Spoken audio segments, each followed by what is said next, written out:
Hey, guys, happy Thursday, which you know what that means. We're back to talk about the Real Housewives of Beverly Hills and everything that has transpired. Season 11 has finally come to an end, and last night was the finale, which I've said this on my last video, we will be talking about with Emily D. Baker. Tomorrow at some point, we'll be doing a live. Normally, we do it on Thursday, but I thought since Emily's not available, what better than to wait and make sure that we do it with someone who enjoys it just as much as us. Right? Okay, so that's exactly what we're doing. And today we are back to talk about Dorit's appearance last night on Watch What Happens Live, which I thought was an interesting choice to bring on Watch What Happens Live for the finale. But then again, Kyle and Kathy have been on multiple times at this point, and so is Lisa Rinna. Okay, so Dorit chimes in on the fact, as to whether or not she thinks Kyle Richards instigated the drama between Erica and Sutton. And she was joined by Jennifer Tilly, who we all know is a good friend of Sutton's. Well, we have all the details, but before we jump in, if you haven't already, go ahead, smash that like button, subscribe to my channel, and hit that notification bell because, well, you don't want to miss anything we have coming up. Now with that, let's jump right in. It's time for all your binge-worthy pop culture news. Welcome to Up and Adam.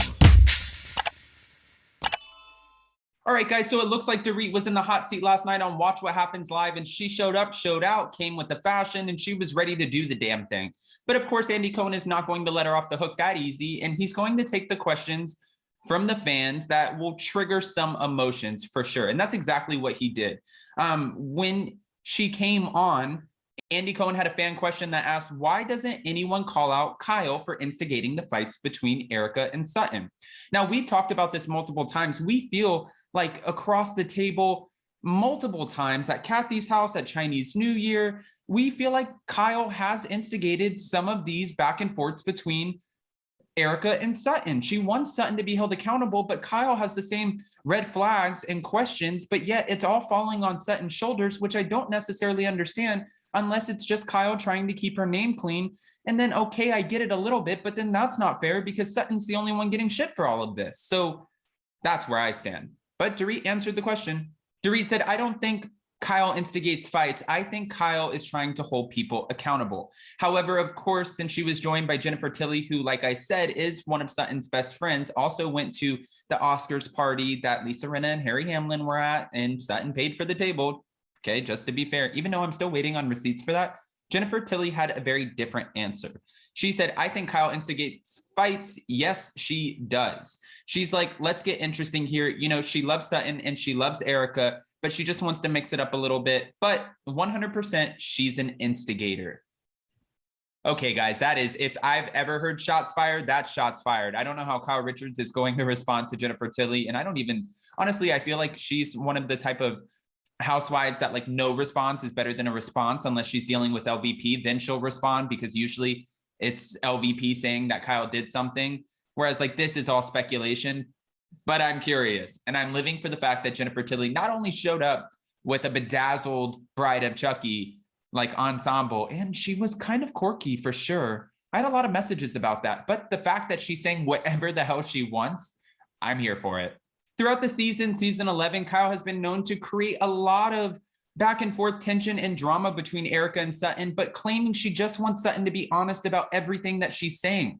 She said that, Sutton is saying Erica is a liar, so she wants her to be honest and say it to her face because at the end of the day, this is all going to show up at the reunion. The footage is going to play. It's going to be edited in.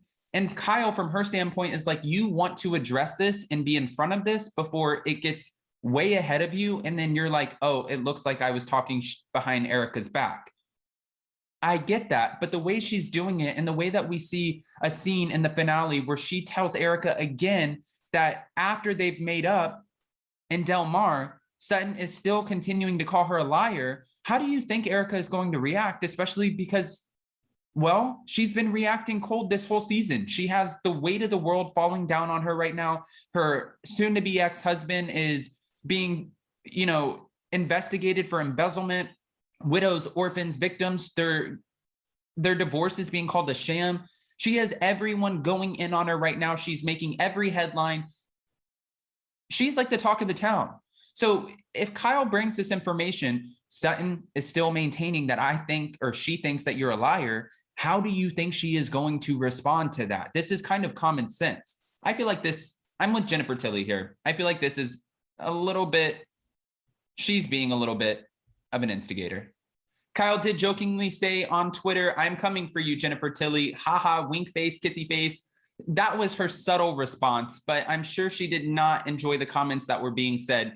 And, you know, at the end of the day, I just want to break it down like this. We did a video where we said, Kyle made it known at the finale, I will support Erica, but I won't defend Erica. And she made it known to her face. And Erica kind of took it in. She digested it. And it looked like Erica knew Kyle needed to say that for the cameras. What I want to know, though, is why isn't she being as hard on Kyle and Garcelle and Dorit and Crystal? Why is she not being as hard on everyone else as she's being on Sutton? I know Sutton is raising the red flags, right? But it's not like they all didn't show up to the meeting. It's not like they all haven't had questions. And maybe it's because she hasn't been privy to those conversations yet, and we'll see a different side of her at the reunion, because we even see where Crystal Kung Minkoff looks at her at the reunion and she says, why aren't you more angry? And Erica looks and she's like, am I angry enough for you now? But Crystal's like, why wouldn't you be more pissed off at your husband for doing all of these alleged, you know, I don't know if we call them crimes. What do we call them? But for allegedly embezzling money from victims, why wouldn't you be pissed off? Especially because now your name is getting dragged through the mud. It makes no sense. It makes no sense to a lot of people. So I don't get it. I'm still maintaining that I feel like Kyle Richards was an instigator in all of this. Dorit, I think, wants to be on the right side of this because she knows Kyle Richards, again, is like the ringmaster of the Real Housewives of Beverly Hills at this point, almost like the Teresa Giudice of New Jersey or the Ramona Singer of New York or the Nene Leakes of Atlanta.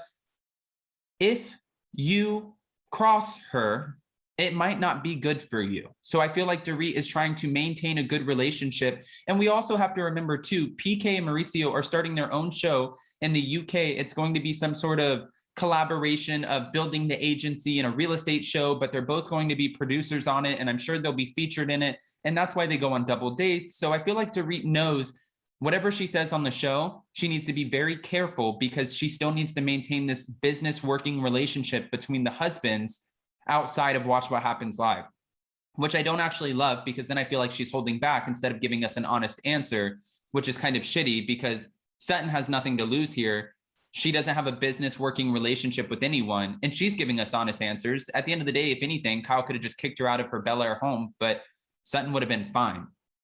I don't know. There's a lot to digest here, but I want to ask you guys, what do you think about all of this? And do you feel like Kyle Richards was being an instigator, or do you feel like Dorit's right? Because I don't want to just kind of give you my opinion. I want to know, do you feel like Dorit's right and she was just holding people accountable? Which side are you on when it comes to all of this? Because I really need your opinion. Again, I'm going with instigator. And also, how did you guys feel about the finale last night? Are you excited about the reunion, the 4-part reunion? We've got the explosive trailer. It looks interesting, but I saw where a subscriber said in the comments, I hope this wasn't the best of the reunion. And I hope so too, because 4 parts, that's going to be a lot to carry. Oh, Andy Cohen, ladies of Beverly Hills, please do not let us down. All right. Well, with that, I've asked you the questions to which I need all of the answers. Don't forget, we're not doing Hot Messy Topics again tonight. It was Wednesday and Thursday because my cousin's in town. I know I keep on saying my niece, but I just met my family for the first time a year and a half ago. So I'm still getting used to these family dynamics, but super exciting. So we're spending time with her, and then we will resume Hot Messy Topics tomorrow, along with our recap with Emily D. Baker. Guys, I hope you have a beautiful Thursday. Go out there, make memories, stay safe, and thank you so much for watching. If you haven't already, go ahead, smash that like button, subscribe to my channel, and hit that notification bell. Because, well, you don't want to miss anything we have coming up. Now with that, we'll see you next time. Bye, guys.